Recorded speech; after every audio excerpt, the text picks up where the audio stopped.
I think I've filmed this before. This fence was the first fence where I used, in effect, pilasters to keep, because the wind kept blowing it over. Now these ones on the left, I'll take out of there.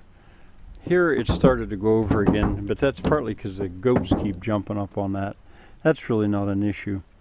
So anyway, this is one style where the pilasters function like shelves, and I made them square.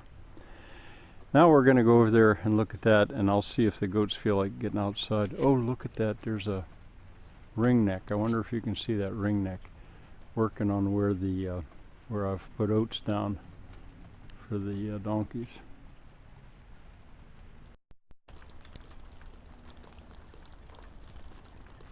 There's that ringneck. There's about 4 roosters and 3 hens that hang around here. There's a donkey.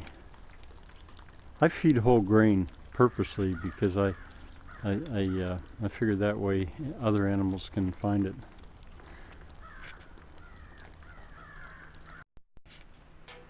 Now I'm inside the mill. This building severely needs attention, but it has managed to stand.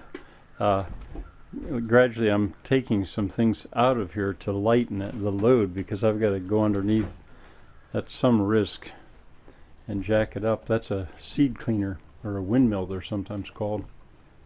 Now why I came in here, there's that donkey. Why I came in here was because this would be a good place to show this this fence. Oh, there's the ringneck down there still. I don't know if you can.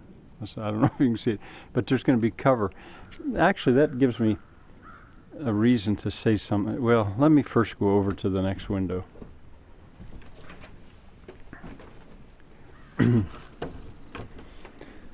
right, here you can sort of get a better idea of what I'm doing with the pilaster as a triangle, and the fence strung on a rail like beads on a string. Now it's not straight, but I can move it around. It's mostly just set up, and right there is material that's waiting to be added on. I'm going to walk down there in just a little bit so you can see it a little bit better. And let's see, and there you can also see material that's kind of waiting. Now what I wanted to say is, with this kind of a fence, the fence has thickness. It's not just a wire. And so there are different, what would you call them, ecosystems, mini ecosystems. I had said that over at about the other fence, that on the north side, the shady side, is very cold. And on the sunny side, it's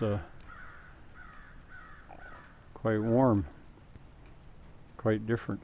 And in a case like that ringneck, there's going to be ample opportunity to find habitats for, including probably raccoons, and I hope not rats and cats. And all right, maybe I should back my focus off.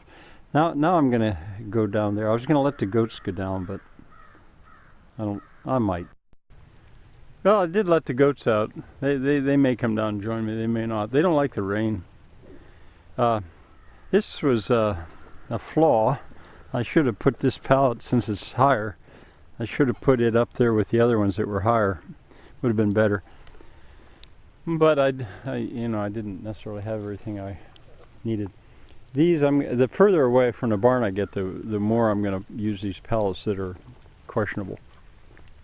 I wire the 2 pallets together. I run rails. Here's the rail. I ran out of rails. No, I haven't. This stuff, these are waiting. That's going to be a rail, and I run run one along the bottom, and I run one part way up. Maybe you can see in there. And then eventually I wire the pilaster to the fence, and I make the triangle. Now I haven't done that at the bottom. I can, but it'd be easier to do with 2 people. I have the pilasters ready, going out through there. I think they maybe can be a little bit further apart. They don't look closer than 5 foot. But anyway, that's the idea, and it's flexible. Well, it maybe always will be flexible, but it also isn't finished. And these, of course, I can weight them if I want. All right, well, that's one version of pallet fencing. They don't like the rain. Here comes Billy. I keep this tool on myself as a potential weapon against him if I need it.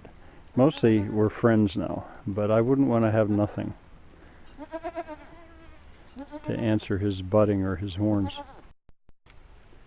Well, I invited the goats along, but they didn't come. Now this fence is it's going real good. I'm using the same system. It's not as strong. I mean, the boarding isn't tight. This is the sort of different subject, but I'll show you in a minute. It goes on down to meet this fence and this pallet fence. I've shown you this before. It was simply a zigzag. I laid some old slabs on top. Just a zigzag, and the goats showed me very easily that that's nothing for them. They just jump right up on top. They could walk down that fence on top of it.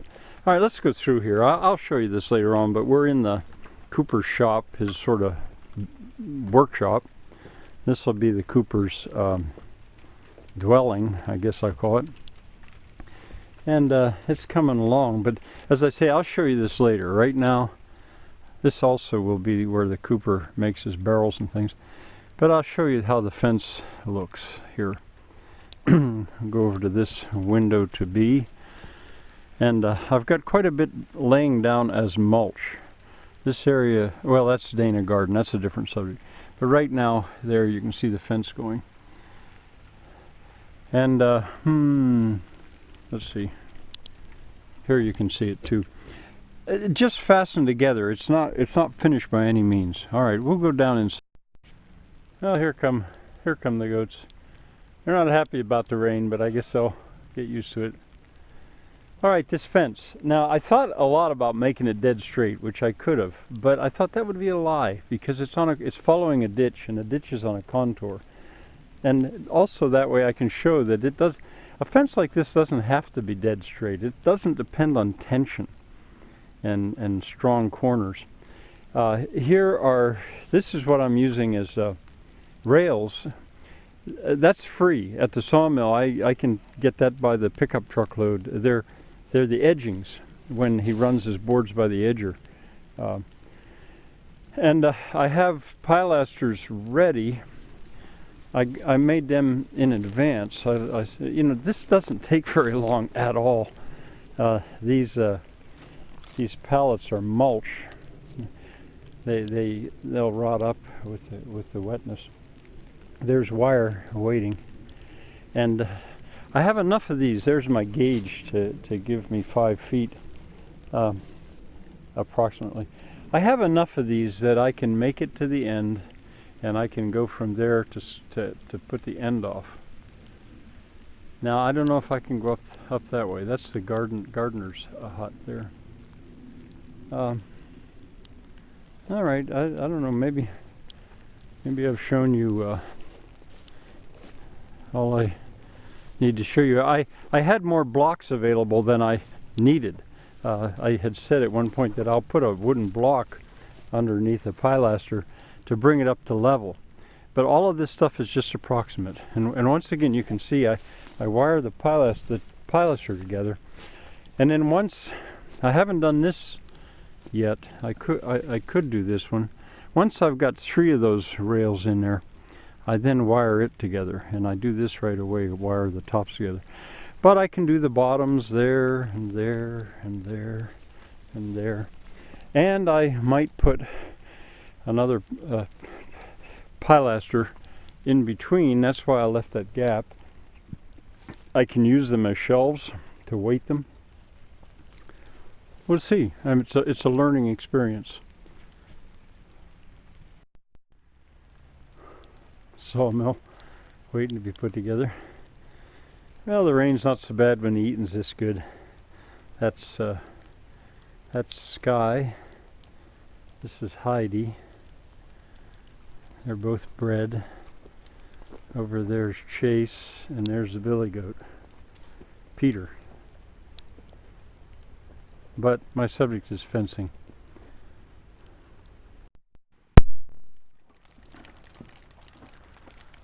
There's that ringneck unperturbed.